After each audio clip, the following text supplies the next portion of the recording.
ওখানের বেরিয়ে তো সব সময় একটা ব্যাগের ভিতরে কাপড় লইয়া জামাইরে ডর দেহাই রাহে কিছু কইবা ফোন দিয়া লাগে। আর বেডির মোবাইলও তো মিনিমাম ৩,৫০০ নাম্বার আছে।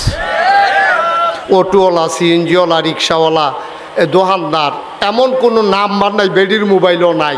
হেতান আবার মাইদে মাইদে মাইদ্রেত ফোন দেয়া ভাবি শরীরটা কিরকম, তো যেই রকম এবিডি হে বেড়া হেই রহে রিক্সাওয়ালাও তো এই রকমে নাউজুবিল্লাহ কইতেন না। আগের মহিলারা যদি জামাইয়ে কোনো কারণে রাগ হইয়া দুই একটা থাবড়া থুবড়া দিয়ে ওলাইতো, জীবনে কারো কাছে কইছে না, গোপন রাখছে এটা। আর ওখানের বেডি হইতে আপনি খালি কইছেন হ্যাঁ বেডি চিল্লান দিয়া পুরা গাড়াত গেছে গা দৌড় দিয়া। ফিস করা রাস্তার মধ্যে যখন হাত ব্রেক করছে ঠুস একটা আওয়াজ হয়েছে, তাই না নাই, ঠিক কিনা কাও? আম্মা তুমি তো টিউব, আব্বা হইল টায়ার।